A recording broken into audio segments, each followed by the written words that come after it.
우리가 지난주부터 이 수요일에 언약으로 한눈에 보는 구약 성경이라는 주제로 말씀을 나누기 시작했습니다. 7주 동안 언약이라는 주제를 가지고 구약 성경 전체를 정리하는 시간을 갖고 있는데요.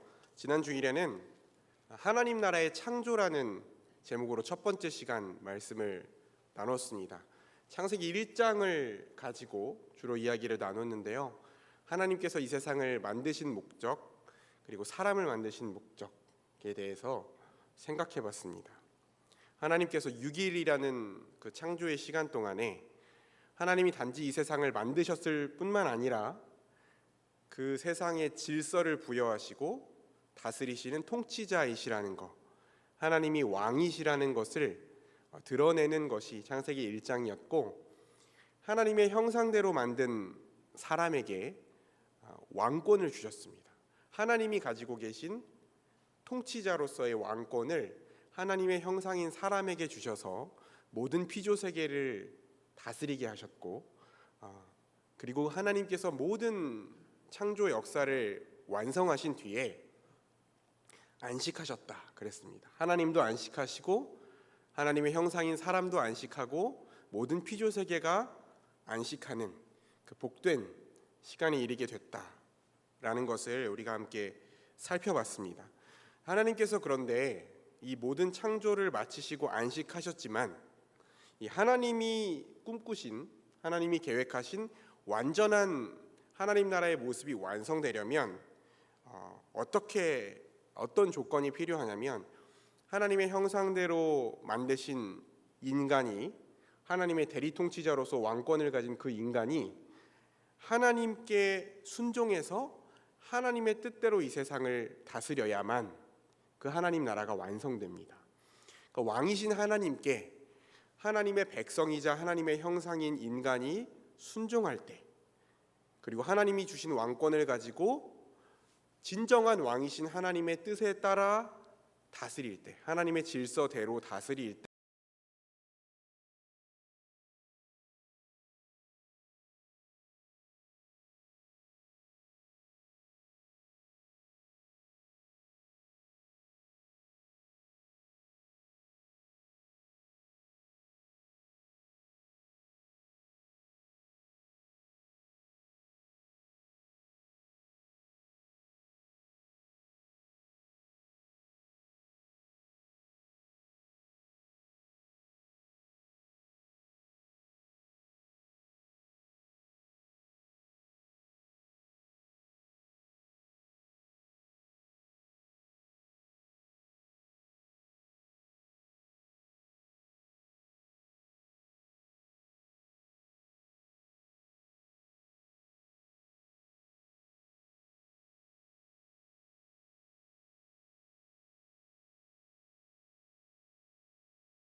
모든 피조물들을 하나하나 아담에게로 다.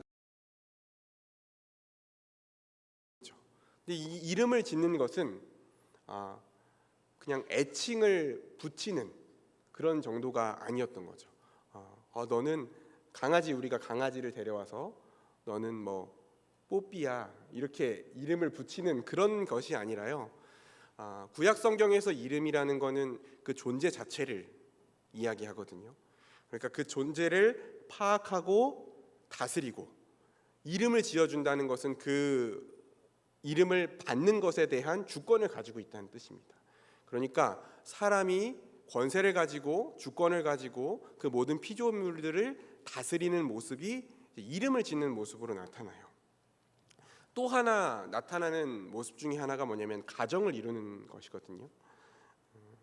하나님께서 이 모든 피조 세계를 지으실 때 다 보시기에 좋았더라고 말씀하셨잖아요. 창세기 1장을 보면 보시기에 좋았더라, 보시기에 좋았더라.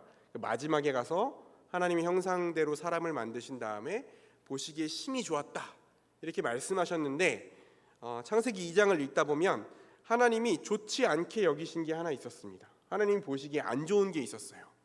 그게 뭐였습니까? 아담이 혼자 있는 거예요. 그렇죠? 아담이 혼자 있는 게 보기 좋지 않으셨어요. 그래서 내가 그를 위해서 돕는 배필을 만들겠다. 하나님이 그렇게 말씀하셨습니다. 그래서 아담을 어떻게 하셨죠? 수면 마취 재우신 다음에 그 갈비뼈를 가지고 여자를 만드십니다. 여자를 만드시죠. 그 다음에 그 여자를 아담에게로 다 끌고 오세요. 아담이 그 여자를 보고 뭐라고 말합니까? 이제 알고 계시죠? 너는 내 뼈 중에 뼈요, 살 중에 살이다. 노래를 부르는 거예요. 세레나데를 부르는 겁니다. 넌 내 뼈 중에 뼈요, 살 중에 살이라. 이 말은 무슨 뜻이냐면 너랑 나랑 한 몸이라는 걸 말하는 거예요. 그렇죠? 내 뼈고 내 살이구나. 너랑 나랑은 원래 한 몸이었구나. 그렇게 고백하는 것입니다. 이 둘은 원래 한 몸이었는데 하나님께서 둘을 만드셨어요. 그리고 둘이 만나서 어떤 일이 일어나냐면 우리가 결혼식 때 우리 목사님 결혼식 주례하실 때 항상 하시는 말씀인데요. 2장 24절을 보면 이러므로 남자가 부모를 떠나 그의 아내와 합하여 둘이 한 몸을 이룰지니라. 원래 한 몸이었던 사람을 남자와 여자로 만드시고 그 남자와 여자가 다시 한 몸을 이루는 것이죠. 그래서 가정은 하나이면서 공동체인 존재로 살아가는 게 가정입니다. 하나님께서 이 공동체를 공동체적 존재로 살아가도록 만드셨어요. 우리가 지난주에도 나눴던 것처럼 하나님은 한 분이시지만 성부, 성자, 성령 삼위로 계시는 한 분이시지만 공동체적 존재인 것처럼 사람도 그렇게 공동체적 존재로 공동체를 이루어서 서로를 내 몸과 같이 사랑하면서 서로의 부족한 부분을 채워서 온전하게 하면서 살아가는 모습이었다는 것이죠. 처음 사람이 창조되었을 때 하나님이 주신 피조 세계를 경작하고 지키면서 한 몸을 이루어서 돕는 배필로서 서로를 온전하게 섬기며 살아가는 모습이 처음 우리가 지어졌던 모습이었다는 것입니다. 근데 여기서 하나님께서 한 가지를 더 더하시는데 그 이야기가 뭐냐면 하나님이 명령을 주시는 거예요. 선악을 알게 하는 나무의 열매를 먹지 말라라는 명령을 하나님께서 사람에게 주십니다. 동산의 모든 나무의 열매를 임의로 먹어라. 마음대로 먹어도 된다. 마음껏 먹어도 된다. 그렇죠? 실컷 먹어도 된다. 마음대로 따먹어도 된다. 말씀하시면서 선악을 알게 하는 나무 열매는 먹지 말라고 금지하셨습니다. 그리고 그 결과도 말씀하셨어요. 먹으면 반드시 죽으리라. 이렇게 말씀하셨습니다. 반드시 죽으리라. 선악을 알게 하는 나무라는 표현이 나오는데요. 여러분 하나님이 보시기에 좋았다라고 할 때 많이 설명을 드려보셨을 거예요. 이 좋았다라고 할 때 이 좋았다는 표현이 히브리어로 토브라는 표현이거든요. 토브. 근데 여기서 선악을 알게 하는 나무라고 할 때 이 선을 표하는 단어도 토브예요. 토브. 그러니까 선한 상태는 어떤 상태냐면요. 하나님이 보시기에 좋은 상태, 하나님의 계획이 이루어진 상태, 하나님의 뜻이 이루어진 상태가 선한 상태입니다. 하나님과 별개로 선한 것과 악한 것이 있는 것이 아니라 하나님이 원하시고 하나님이 계획하시고 하나님이 뜻하신 바가 선한 거예요. 그러니까 선악의 기준이 하나님이신 것입니다. 하나님이신 거예요. 선악을 알게 하는 나무는요, 하나님이 창조주이시고 하나님이 질서를 부여하시고 다스리시는 통치자이시고 하나님이 선악의 기준이시라는 것을 보여주는 징표였습니다. 상징이었어요. 여러분, 사람의 입장을 생각해 보세요. 아담의 입장을 생각해 보세요. 하나님이 아담에게 왕적 권세를 주셨습니다. 이 세상에는요, 이 피조세계, 이 하늘 아래에는 인간보다 높은 존재가 없어요. 인간보다 높은 존재가 없습니다. 인간이 모든 피조세계를 다스리고 이름을 붙이고 하나님이 주신 모든 복과 안식을 충만하게 누리면서 살아가요. 그런데 그런 인간이 결코 잊지 말아야 될 게 뭡니까? 진정한 통치자, 진정한 창조주는 인간이 아니라 하나님이시라는 것을 잊지 말아야 되는 것이죠. 그래서 하나님을 경배하고 왕적 권위를 사용할 때도 내 마음대로 사용하는 것이 아니라 진정한 왕이신 하나님의 질서에 따라 하나님이 부여하신 그 질서대로 하나님의 뜻대로 그 권위를 사용하고 다스려야 되는 거예요. 그것을 기억할 수 있도록 하나님이 진짜 창조주이시면서 하나님이 진짜 왕이시라는 것을 기억할 수 있도록 동산 가운데 두신 것이 선악을 알게 하는 나무입니다. 아담이 그 나무를 바라볼 때마다, 아담이 그 나무를 지나쳐갈 때마다, 내가 지금 누리고 있는 이 엄청난 복된 삶은, 내가 지금 누리고 있는 이 놀라운 안식은 하나님이 주신 거지 라는 것을 생각하는 것이죠.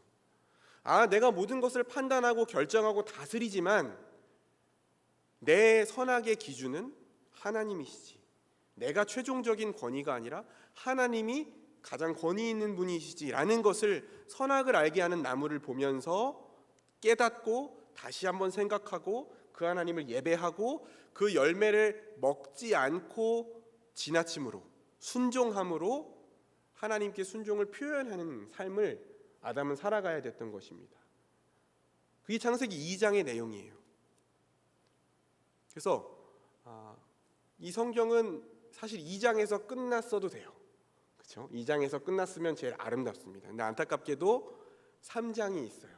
3장이 있습니다. 3장 1절에 보면 뱀이 등장합니다.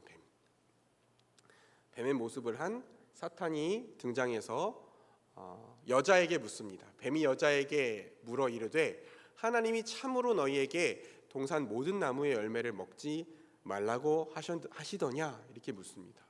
여러분, 이 질문은 굉장히 의도적이고 또 악한 질문인데요. 하나님이요, 이 동산에 이렇게 많은 나무를 주시고 하나도 먹지 말라고 하셨니? 라고 묻는 것입니다. 그러니까 하나님을 굉장히 억압하는 분이고 제한하는 분이고 우리를 핍박하는 분인 것처럼 얘기하는 거죠. 하나님이 하나도 먹지 말라고 했니? 하나님이 그러셨니? 이렇게 묻는 거예요. 그 부분에 대해서 이 여자가 어떻게 대답해야 됩니까? 하나님이 우리에게 주신 복과 안식, 하나님이 우리에게 베푸신 은혜에 대해서 이야기했어야 됩니다. 근데 여자의 대답이 충분하진 않았어요. 뭐라고 대답하냐면 동산 나무의 열매는 우리가 먹을 수 있으나 동산 중앙에 있는 나무의 열매는 하나님의 말씀에 너희는 먹지도 말고 만지지도 말라 너희가 죽을까 하노라 하셨느니라 이렇게 대답합니다. 좀 차이가 있죠. 하나님이 말씀하신 것과 이 여자의 대답에는 차이가 있습니다. 먼저는 하나님이 동산 중앙에 있는 나무의 열매를 만지지도 말라고 하신 적은 없어요. 그렇죠? 하나님이 금지하시지 않은 조항을 추가해서 말을 합니다. 그리고 하나님이 오히려 강조하신 건 강조하지 않아요. 하나님이 강조하신 게 뭡니까? 먹는 날에는 반드시 죽으리라, 반드시 죽으리라 말씀하셨는데 이 반드시라는 말을, 하나님이 강조하신 바를 빼버립니다. 뭔가 하나님이 금지하신 것에 대해서는 더 강조해서 하나님이 뭔가 억압하고 제한하시는 분이라는 생각이 들게 하고, 또 그 불순종의 결과는 약화시키는 표현을 사용해서 말을 해요. 이 틈을 놓치지 않고 뱀이 바로 하나님의 말씀을 정면으로 부정합니다. 너희가 그거 먹는 날에는 결코 죽지 않을 것이다, 이렇게 말합니다. 결코 죽지 않을 것이다. 하나님은 반드시 죽으리라고 말씀하셨는데 결코 죽지 않을 거라고 말해요. 완전히 부딪히는 말이죠. 완전히 반대되는 말이죠. 그러면서 뭐라고 말하냐면 그 이유를 너희가 그것을 먹는 날에는 눈이 밝아져서 너희가 하나님과 같이 되어서 선악을 알게 할 줄을 하나님이 아시기 때문이다, 그렇게 말합니다. 선악을 알게 하는 나무의 열매를 먹지 말라고 하신 이유가 먹으면 반드시 죽어서가 아니라 그걸 먹으면 하나님처럼 되어서 그들이 스스로 선악을 알고 그들이 스스로 선악을 분별하고 판단하는 하나님처럼 되기 때문에 우리가 하나님처럼 못 되게 하려고 하나님이 막으셨다는 거예요.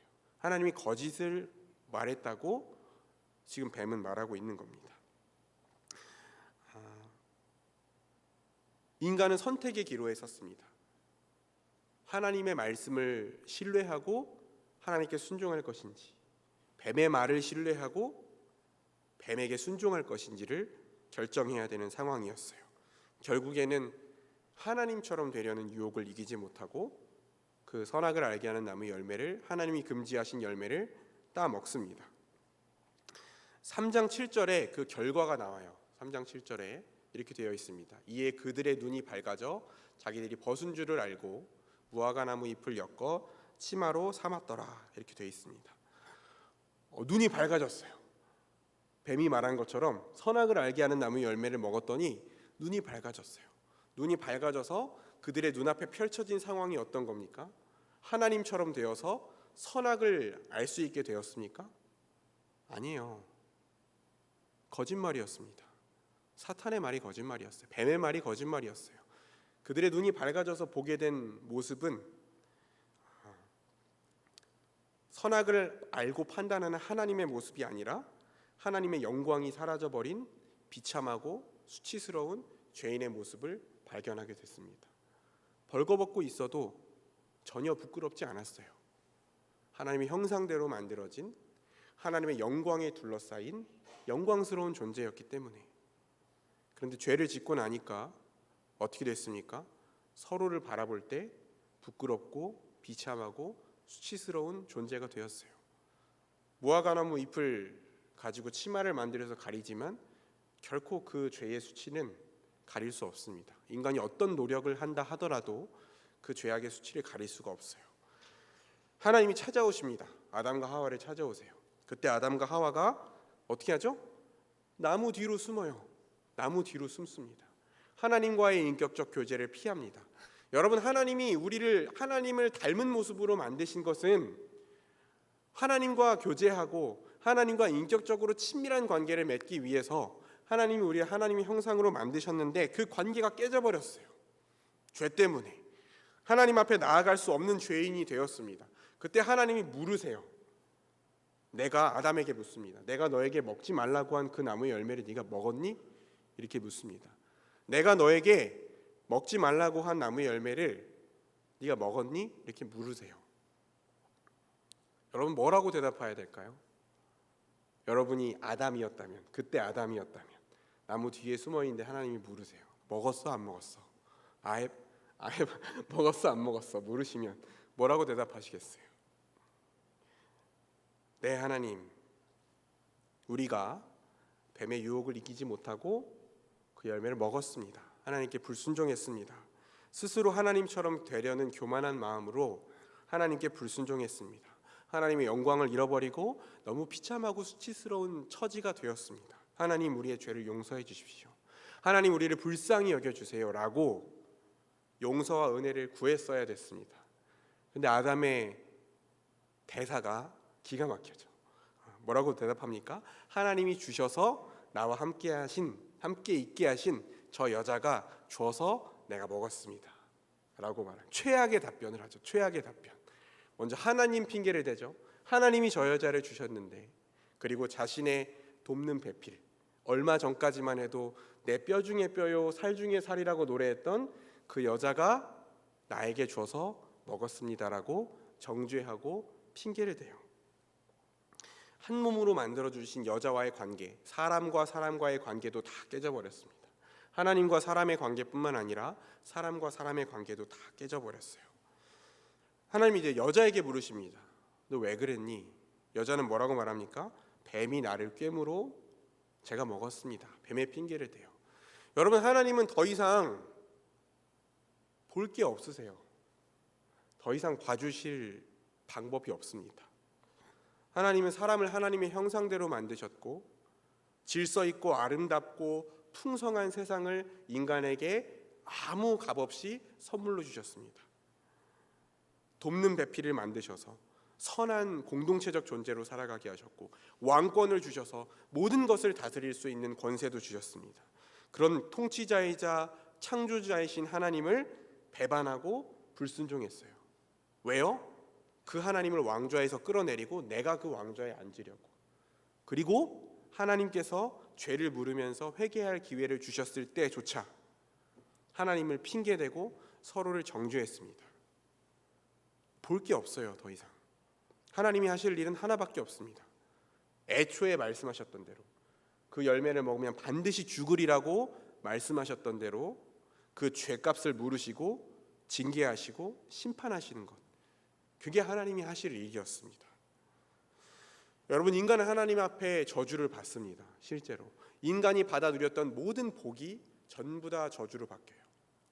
하나님께서 생육하고 번성하라고 복을 주셨는데 여자는 저주를 받아서 생육하고 번성하라는 복을 받았던 여자가 저주를 받아서 임신이 고통스러운 것이 돼버립니다.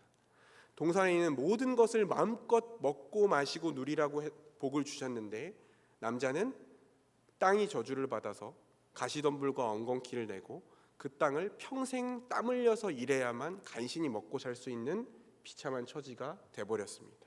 서로 한 몸을 이루어서 내 몸과 같이 사랑하고 돕는 배필로 살아가야 했던 남자와 여자는 서로가 서로를 지배하고 내 만족을 위해서 서로를 끌어내리는 그런 존재가 돼버렸습니다.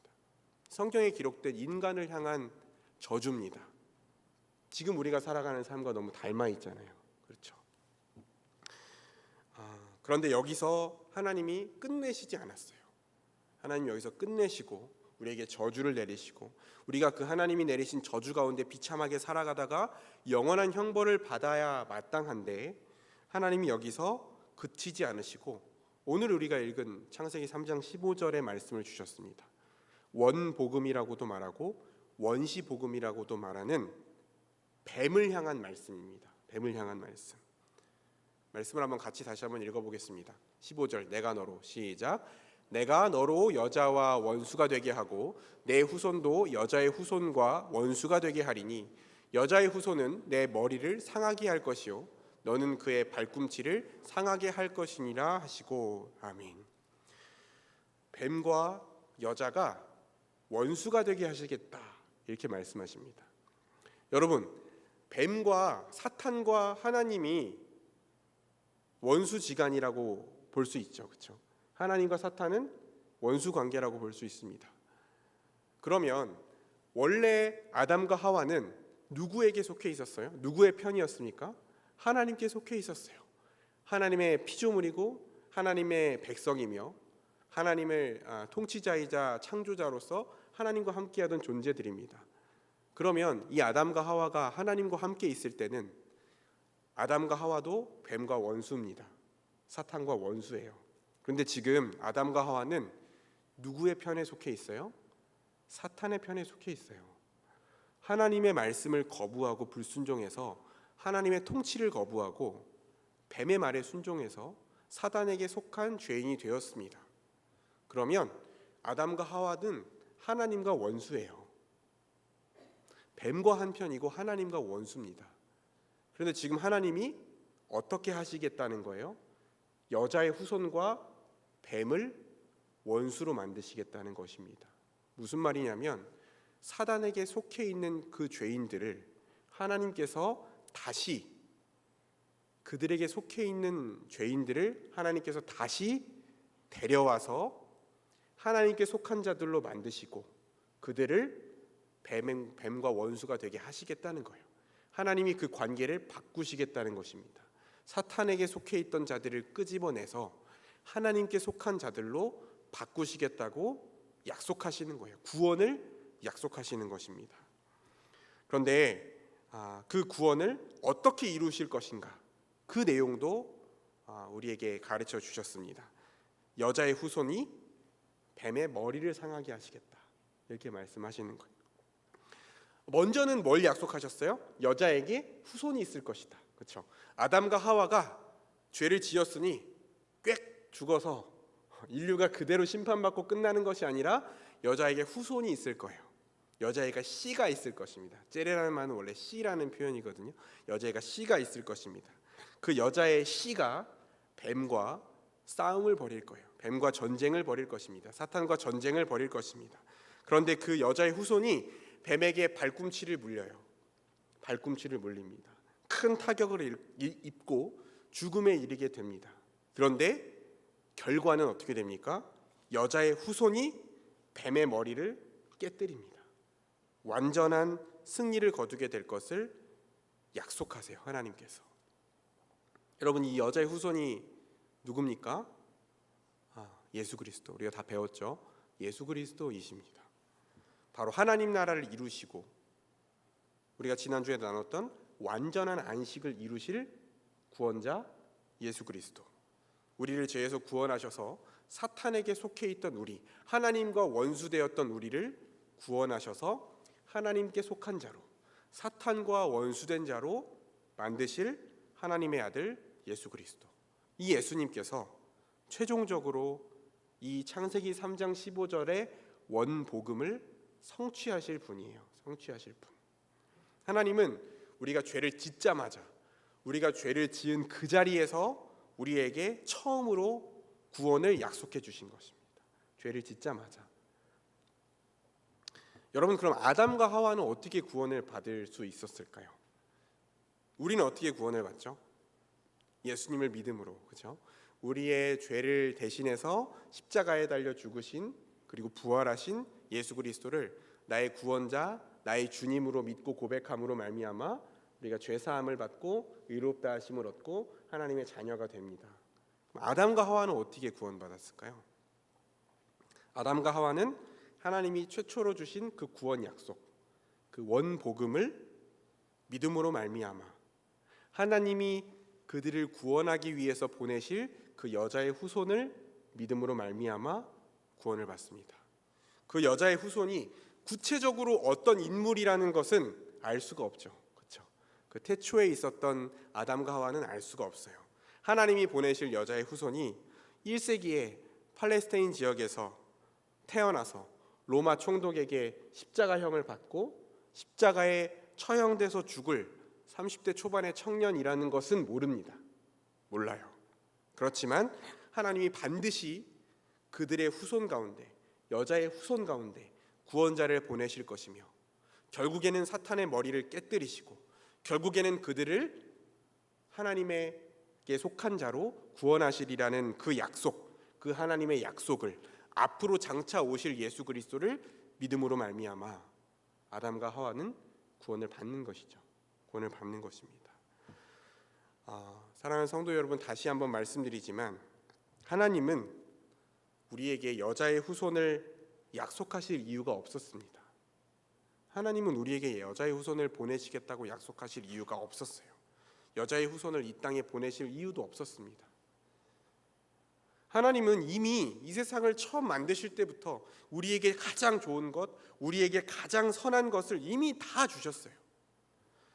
그 하나님의 은혜와 그 하나님의 왕되심을 거부했고 반드시 죽으리라고 하신 그 말씀을 알면서도 하나님의 왕좌를 빼앗으려고 하나님을 배반한 반역자들이 우리였습니다. 마땅히 그 형벌과 저주를 받아야 마땅한 죄인이었어요. 그럼에도 불구하고 하나님께서 우리를 구원하시기로 결정하시고 여자의 후손을 보내시기로 약속하시고 그 여자의 후손으로 자기 아들 예수 그리스도를 이 땅에 보내셔서 우리의 죄값을 대신 치르게 하시고 우리를 구원하셨습니다.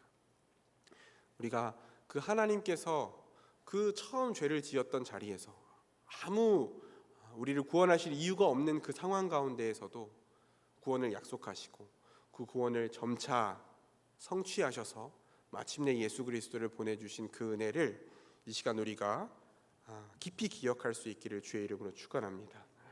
하나님께서 우리에게 많은 복을 주셨는데, 하나님께서 우리의 인생 가운데 많은 은혜를 주셨는데, 그리고 하나님께 우리가 앞으로 많은 것들을 구할 텐데, 하나님께 복을 구하고 하나님께 은혜를 구할 텐데, 우리가 그동안 받아 누렸던 그 어떤 것보다, 또 앞으로 받아 누릴 그 어떤 것보다도 가장 중요하고 가장 영원한 하나님이 우리에게 주시는 그 복, 그 우리 주 예수 그리스도를 통한 구원의 은혜를 이 시간 깊이 새기는 저와 여러분이 되시기를 주의 이름으로 축원합니다.